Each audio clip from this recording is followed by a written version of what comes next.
திருந்தவே மாட்டேன்னு சொல்ற திருட்டு பசங்களை பேசி திருத்த முடியாது. மோடி உன்னை பார்த்துட்டேன்னு சொல்றேன். இப்ப இந்த கான்ஸ்டிடியூஷனை திருத்தணும்னு இருக்காங்களே இந்த திருட்டு பசங்க, இவனுங்க 3000 வருஷங்களா இருக்கானுங்க. 2000-3000 வருடங்களா இந்தியா மாதிரியான ஒரு அசிங்கமான கலாச்சாரம் உலகத்துல எங்கேயும் இல்லை. ஹாய் செல்லம். திருந்தவே மாட்டேன்னு சொல்ற திருட்டு பசங்களை பேசி திருத்த முடியாது, இறக்கணும். அவ்வளவுதானே இருக்கு. டெமோக்ரஸி இருக்குன்னு பேசிக்கிட்டு இருக்கோம் நம்ம. இன்னைக்கு டெமோக்ரஸி இல்லை, உலகத்தில் எங்கேயும் இல்லை. டெமோக்ரஸிங்கிறது எலெக்ஷன் வரைக்கும் மட்டும்தான் இருக்கு, மக்கள் தேர்ந்தெடுக்கிறதுக்கு மட்டும்தான். அதற்கு பிறகு அன்னைக்கு பட்டாபிஷேகம், இன்னைக்கு பிரமாண வச்சனம், அன்னைக்கு சிம்ஹாசனம், இன்னைக்கு நாற்காலி. விடமாட்டானுங்களே இல்லையா? இதற்கு காரணம் இப்ப வந்தவனுங்க இல்ல, சுதந்திரம் வந்தப்ப இருந்தவங்க எல்லாருமே தான். மக்களை எங்க வைக்கணுமோ அங்கேயே வச்சிருக்காங்க. ஆனா சுதந்திரம் வந்த பிறகு எங்களுக்கு இருந்தது எங்களுடைய கான்ஸ்டிடியூஷன். சமீபமாக நான் ஒரு நண்பனோட வீட்டுக்கு போயிருந்தேன். அந்த வீட்டில் அம்பேத்கர் சாரோட ஃபோட்டோகிராஃபி இருந்தது. என் பக்கத்தில் இருக்கிற நண்பன் சொன்னான், பிரகாஷ் இது தலித்து வீடுன்னு நினைக்கிறேன்னா.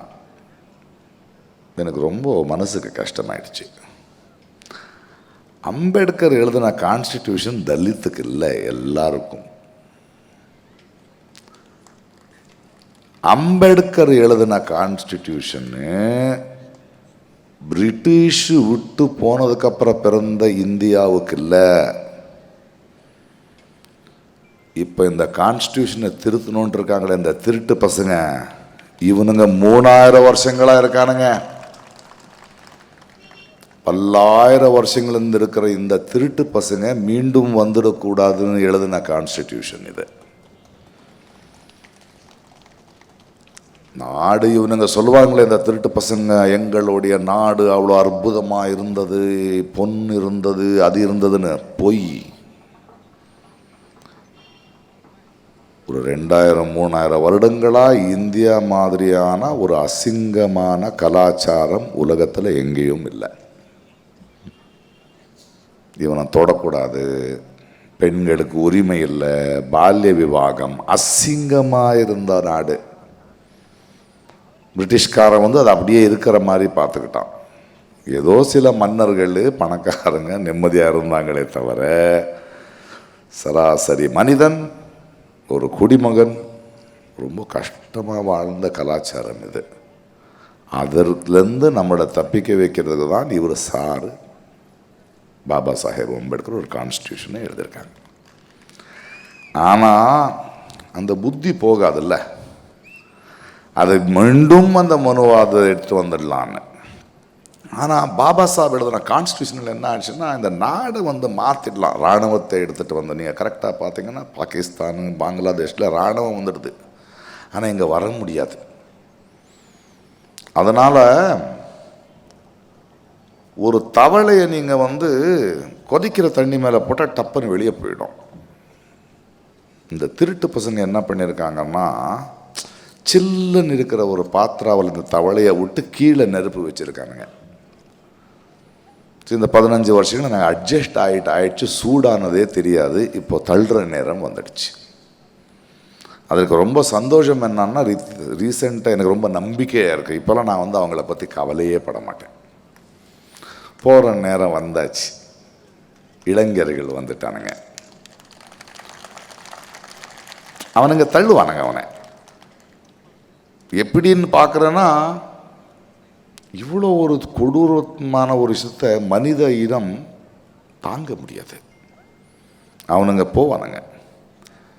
இன்னைக்கு இளைஞர்கள் என்ன பண்ணியிருக்காங்கன்னா, உங்களுக்கு என்னோட காட்டோட ஒரு கதையை சொல்லிடுவேன்.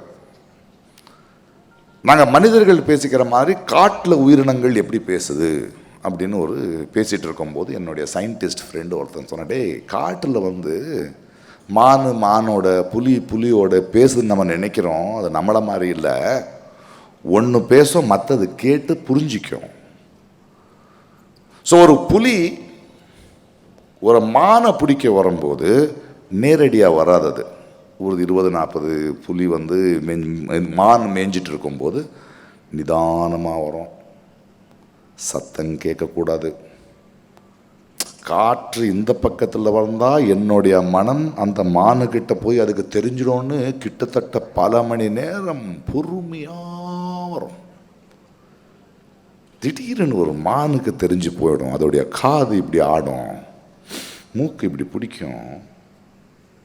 காக் அப்படின்னா ஒரு மான் அது காக்குன்னு எப்படி சொல்லும்போது, அந்த புலி வேட்டையாட வந்த புலியை பார்த்து ஒரு அடி முன்னாடி வச்சு காக் பண்ணோம்.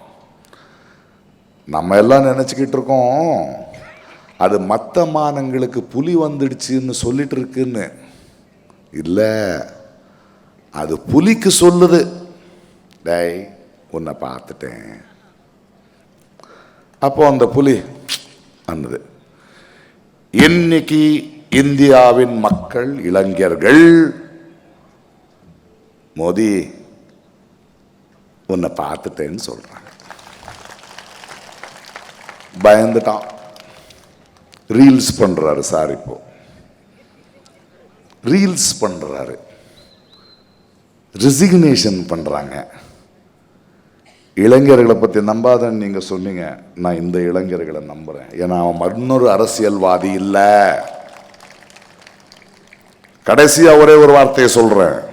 பாபா சாஹேப் அம்பேத்கர் எழுதின கான்ஸ்டிடியூஷன் பிரகாரம் ஒழுங்கா நீங்க அதை படிச்சீங்கன்னா, அதை உணர்ந்தீங்கன்னா, இந்தியாவில் அரசியல் செய்ய வேண்டியது நம்ம மக்கள். தேர்ந்தெடுக்கப்பட்டவன் வேலை பார்க்கணும். ஆனா தேர்ந்தெடுக்கப்பட்டவன் அரசியல் பண்ணிக்கிட்டு இருக்கான், நம்ம வேலை பார்த்துக்கிட்டு இருக்கோம். இதை மாற்றணும். நம்ம யாரும் அரசியல்வாதி ஆக வேண்டிய அவசியம் இல்லை, அரசியல் கட்சி ஆக வேண்டிய அவசியம் இல்லை. ஒரு குடிமகனா தேர்ந்தெடுக்கப்பட்டவனை கேள்வி கேட்கறதுக்கு இருக்காங்க மக்கள். வேலை செய்யலனா இறக்குவாங்கங்கிற பயத்தை உருவாக்கினால் போதும். அதை தான் நம்ம செய்ய வேண்டியது. அதான் இன்னைக்கு இளைஞர் பண்ணியிருக்காங்க. ஆனால் ஒன்று, நம்ம இந்த காலகட்டத்தில் ரொம்ப யோசிக்க வேண்டியது, பிஜேபி இந்த ஃபாசிஸ்ட் மன்னர் இன்னொரு 3 வருஷத்தில் இறங்குவாங்க. ஆனா இந்திய அரசியல் நீங்க புரிய வேண்டியது, எதிர்கட்சி ஜெயிக்காது, ஆளும் கட்சி தான் கீழே விழும். இவனுங்களை மக்கள் தள்ளுவானுங்க. ஆனா தள்ளுற இந்த நேரத்தில் அவனுக்கு பதிலாக வர வேண்டியவன் நம்ம இவன் மேல இருக்கிற வெறுப்புல கீழே இறக்கிருக்குமே தவிர அடுத்தவனை சிந்திச்சு நாங்க தேர்ந்தெடுக்கல. அது ஆகிறதுக்கு இன்னொரு 10-15 ஆண்டுகள் வேண்டும். இன்றைய தலைமுறை யோசிச்சுக்கிட்டு இருக்கு. அவங்களை வலுவாக்க, அரசியல் அறிவை வளர்க்க இன்னொரு 10-15 வருஷம் நம்ம வேலை பார்க்க வேண்டிய வேலை இருக்கு. இது கேன்சர், அசிங்கமான ரோகம், வியாதி. இதை இறக்கிடுவோம், மற்ற வியாதிகளையும் சரி பண்ணுவோம். வரட்டுமா? டைம் ஆயிடுச்சு. Love you all.